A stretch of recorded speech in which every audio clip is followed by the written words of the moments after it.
Good morning, and welcome back to another episode of Plan Your Federal Benefits. It is so good to be with you today. And today we're going to hit a really important topic for many federal employees that consider this question all the time. And even if you don't consider this question, I think it'll be very valuable to listen to the end of this episode to understand the value, or maybe let's say the not valuable part of being a federal employee. And the question that we're going to address today and going to talk about today is when it makes sense to leave the federal government and become a contractor.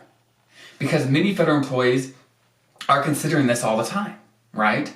Where oftentimes they are either offered positions or know of positions where maybe they could get paid more, or there's other things to think about when it comes to, okay, should I stay with the federal government or should I go to the private side? And it's very difficult to know exactly. But today we're going to dig into some of the main things that you should think about when making this decision. Obviously, I don't know your situation, but I'm definitely going to hit some things that you, if you are thinking about this, you definitely should know about. So let's dig right in.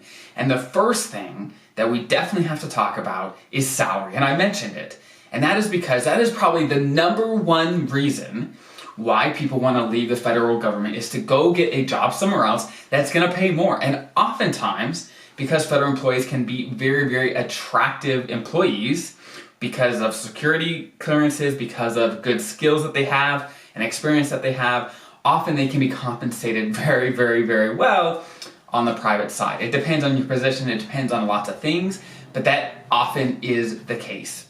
And if it is the case, it is then the question of, okay, maybe, what benefits do I give up by going to the private side? And if so, is it worth it still, right? So this is kind of the question that we're all trying to deal with and answer for ourselves. So let's dig into some of the negative aspects of potentially moving to the private side or the contracting side, whatever else it is. So the first thing to think about, and is probably one of the most important elements, is health insurance.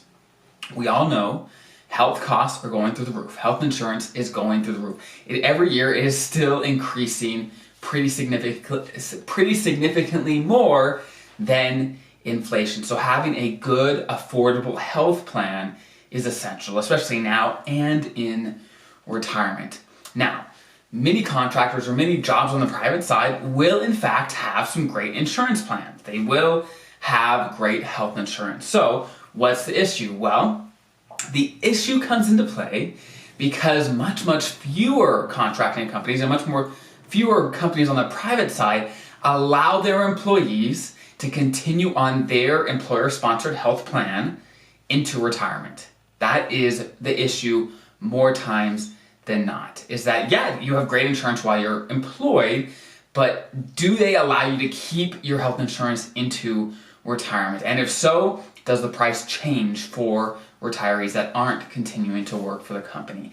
That is a great question that you definitely want to ask a prospective employer if considering this. Because as a federal employee, as many of you know, as long as you retire with an immediate retirement, you meet a few eligibility rules, you can keep your health insurance, your FEHB, into retirement, which for many federal employees is one of the main reasons they're sticking it out, right? That's one of the main reasons they want to stay to the end, to make sure that they can get health insurance now and into retirement for the rest of their life for them and their spouse. It can be a big deal, especially because Medicare only kicks in at 65, and some people want more insurance than Medicare, or they just want to retire before 65, right? And so they need something to make sure that they have the coverage that they need during their entire life. So that's the first thing to think about, is health insurance. And the next thing is right on that line, it's life insurance. And with the federal government, as many of you know, the program is FEDLI, right? Federal Employee Group Life Insurance.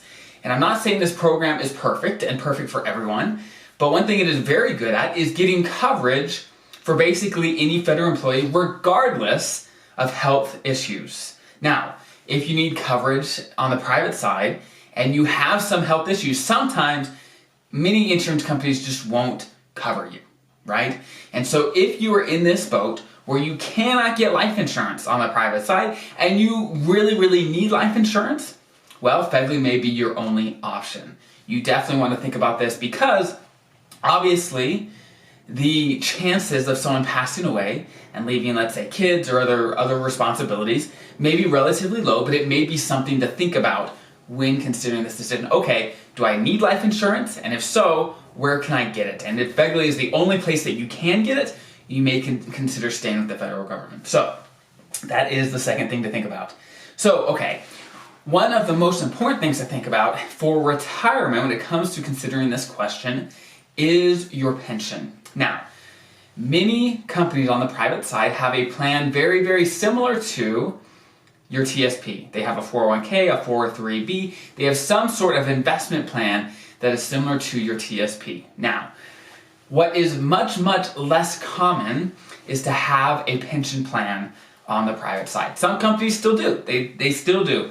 But very few comparatively, right? Relatively speaking to what existed 80 years ago, 100 years ago, 50 years ago. It is a very, very different story. Now, as a federal employee, because I assume if you're listening to this, you are a federal employee still and you haven't made the jump, you have to meet a few different criteria to be eligible for an immediate retirement. Now, I've touched on this a lot, but basically as a traditional FERS, this is not special provisions for this, what I'm talking about right now.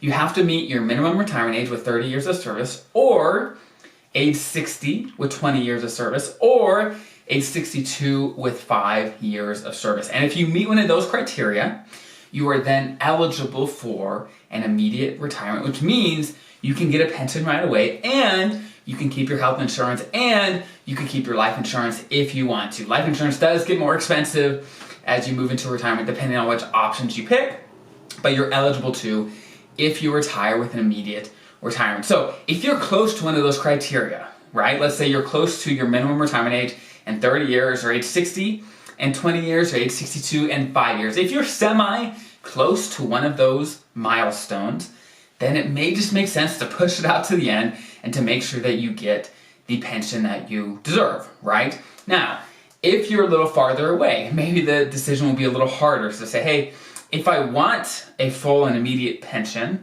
then I'm gonna have to work, let's say 15 years longer. Is that something I want, right? That's something to consider. Now, one thing you have to know is that you don't have to meet some of those criteria to get a pension at all.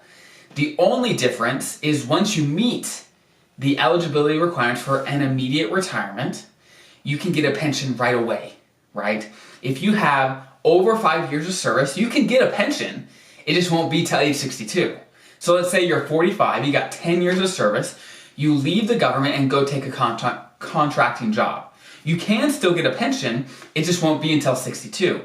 But you won't be able to keep your health insurance, you won't be able to keep your life insurance, and there's other drawbacks as well. So that's something to think about. And sometimes the extra money, the extra income, and the extra growth potential in your career that you can get from working outside the government may be worth it. I don't know.